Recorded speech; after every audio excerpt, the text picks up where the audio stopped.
When I have determined that a problem requires extra support, I like to ask teens, what can you do? What can your parents do? What can your teachers do? And is there anyone else that can help? Sometimes the only support that teens need from us is logistical. They need to get to school early to meet with a teacher. They need to find some time to work with a coach over the weekend. Sometimes they need more parental support. Here are some age-appropriate ways to offer support to your adolescent. 1. Social support. Friends are critically important during adolescence, and it is helpful to teach kids about the shifts in relationships that they may be facing. I like to talk about this as taking turns. It is your turn to be ignored today, and it may be someone else's turn tomorrow. It can also be helpful to help them understand that hurting people hurt people, and that other kids may be feeling just as lonely and confused as they are. Also be aware of the importance of access to social support. Taking a teen's phone may be your preferred negative consequence, but be aware that total elimination of access to friends may be overwhelming. It may be better to limit phone time rather than removing it altogether. 2. It is helpful to encourage health behaviors like physical movement and eating a variety of different foods, but you want to be careful how you do this. You can set up opportunities for movement like involvement in sports, family hikes, or other forms of daily exercise. You can also be sure to make different types of foods available. However, it is critically important not to talk about food or exercise in relation to body size. Remember that you are leading by example, so also be very careful what you say about your own intake and your own body size. It is important to model acceptance. Adolescents are under so much pressure regarding their appearance and body size and shape. They are constantly bombarded by images on media, and it may be helpful to talk about how unrealistic these pictures are. It is also important to remember that talking about food directly rarely helps to change eating behaviors, and really only serves to create stress around food. This is not a battle you want to fight with your adolescent. If you are concerned about your child losing weight quickly or not gaining enough weight as they grow, be sure to follow up with your pediatrician. 3. Encourage a daily routine that gives them enough time to sleep.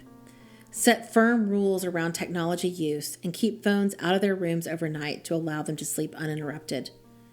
It is helpful for sleep if screens can be put away at least 1 hour before bedtime. 4. Find a place that your teen can create as their safe place, whether it's their bedroom or somewhere they find comfort. Make sure that they have items available that can offer them comfort and support. A comfort corner or a coping box filled with things that help them cope can be especially helpful. Be sure to give adolescents space and time to spend alone. It is so helpful during conflicts for teens to be able to retreat and cool off. Rarely do issues need to be discussed immediately and completely. Be aware of your adolescent's need for space to breathe and calm down, and encourage them to take a break if a situation escalates.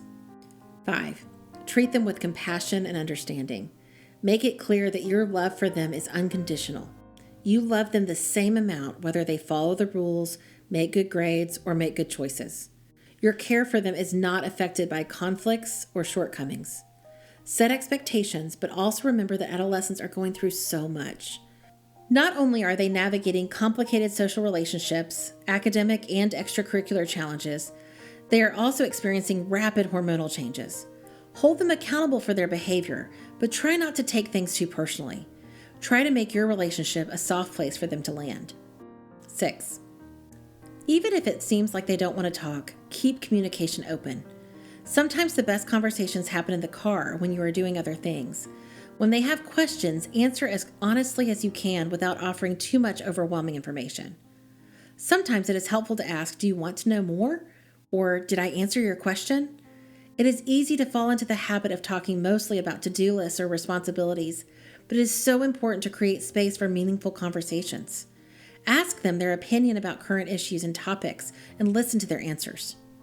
7.